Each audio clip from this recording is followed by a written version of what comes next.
What would you do if praying, just praying, could get you thrown to the lions? One man faced that exact choice, and what he did next made a king believe in the living God. In the kingdom of Babylon, under King Darius, there lived a man named Daniel. He had been carried away from his home in Judah as a young man, but he had served faithfully in a foreign land his whole life. King Darius set 120 officials over his kingdom, and over them 3 presidents, and Daniel was one of them.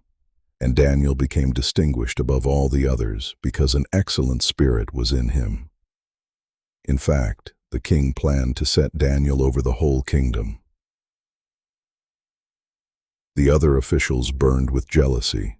They watched Daniel day after day, hunting for any mistake, any fault at all, to bring against him. And they found nothing. Daniel was faithful, no error, no corruption, nothing. So they said to one another, "We shall never find any ground for complaint against this Daniel, unless we find it in connection with the law of his God." So they went to the king with a trap dressed up as a compliment. "O King Darius, live forever. All the officials of the kingdom agree the king should make a law. For 30 days, anyone who prays to any god or man except you, O king, shall be cast into the den of lions. Sign the document," they said, "so that it cannot be changed, according to the law of the Medes and the Persians, which cannot be revoked." And King Darius, not seeing the trap, signed it. Daniel heard that the document had been signed. He knew exactly what it meant. So what did he do? He went home to his upper room, where the windows opened toward Jerusalem, and he got down on his knees 3 times a day and prayed and gave thanks to his God, just as he had always done.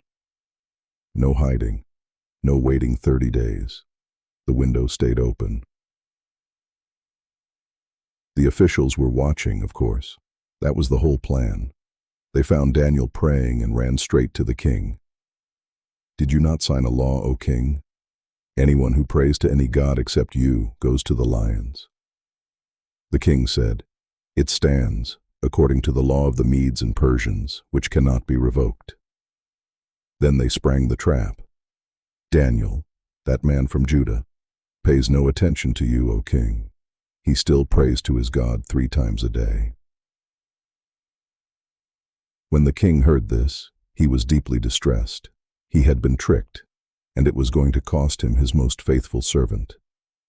All day long, until the sun went down, Darius labored to find a way to rescue Daniel. But the law could not be broken, even by the king who made it. So the command was given. Daniel was brought and cast into the den of lions.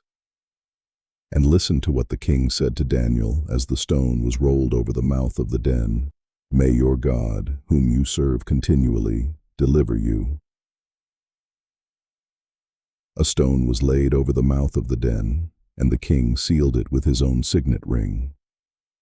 Then Darius went back to his palace and spent the whole night fasting, no food, no music, and no sleep at all. But down in the dark of the den, something the king could not see was happening.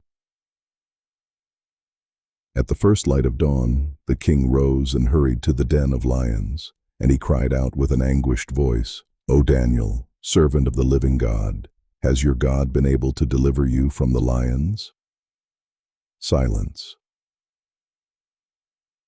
And then, a voice from the dark, "O king, live forever. My God sent his angel and shut the lions' mouths, and they have not harmed me, because I was found blameless before him." Daniel was alive. The king was overjoyed and commanded that Daniel be taken up out of the den, and no kind of harm was found on him, because he had trusted in his God. Then King Darius wrote to all the peoples and nations of the earth, "I make a decree. In all my royal kingdom, people are to tremble and fear before the God of Daniel. For he is the living God, enduring forever. His kingdom shall never be destroyed.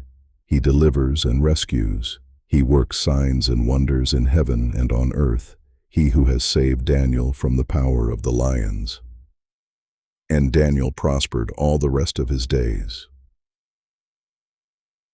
Daniel didn't know the ending when he knelt at that window.